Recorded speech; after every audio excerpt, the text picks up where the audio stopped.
নমস্কার। জ্যোতিষশাস্ত্রে আয়ুযোগ অনেকেই শোনেন কত বছর আমি বাঁচবো, জ্যোতিষীর কাছে প্রশ্ন করে। তা এটা কিন্তু নির্ভর করে কুণ্ডলী এবং হাতের বিচারের উপর।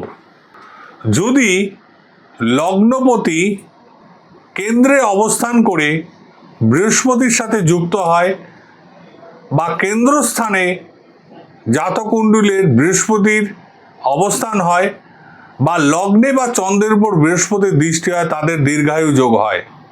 এক্ষেত্রে লগ্নপতি অষ্টমে বা দ্বাদশে থাকলে, মঙ্গল রাহু যোগ থাকলে বা শনিচন্দ্র যোগ থাকলে তাদের অল্পায়ু যোগ হয়।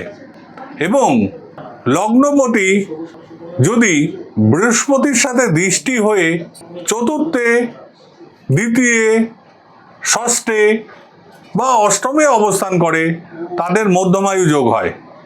তা এক্ষেত্রে আপনার কুণ্ডলিতে দীর্ঘায়ু যোগ আছে না মধ্যায়ু যোগ আছে না অল্পায়ু যোগ আছে, সেটি আপনারা কুণ্ডলীর অবস্থানে নাও বুঝতে পারেন, হাত থেকে বুঝে নেবেন।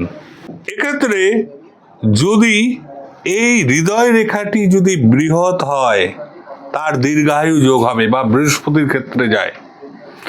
এবং যদি দেখা যায় এটি শনির ক্ষেত্রে যায় থাকে, মধ্যায়ু যোগ হবে।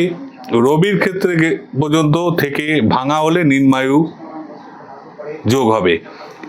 এক্ষেত্রে আমাদের আয়ু রেখাটিও বিচার করতে হবে। এটি দীর্ঘায়ুর বিচার, এটি মধ্যায়ুর বিচার এবং বৃদ্ধাঙ্গুলির সমান থাকলে নিম্নায়ুর বিচার। কিন্তু এক্ষেত্রে একটা ব্যাপার আছে, যদি কোনো আয়ু রেখার সহায়ক রেখা এইরকমভাবে উঠে যায় তাহলে কিন্তু সেটি আবার দীর্ঘায়ু হয়ে যাবে। এক্ষেত্রে আপনার আয়ু যোগটি কতটা বছর আপনি বাঁচবেন এবং কোন টাইমে আপনার শরীর খারাপ হবে, কিভাবে শরীর খারাপ থেকে মুক্তি পাবেন এবং কিভাবে আয়ু যোগটি বাড়ানো যায়, বিজ্ঞ জ্যোতিষীর পরামর্শ নেবেন। অবশ্যই আমাদের রত্নকূপে আসবেন। আপনার সঠিক আয়ু এবং কিভাবে আপনার স্বাস্থ্য এবং রোগকে মুক্তি করা যায় আমরা চেষ্টা করব। অনেককেই করেছি। নমস্কার।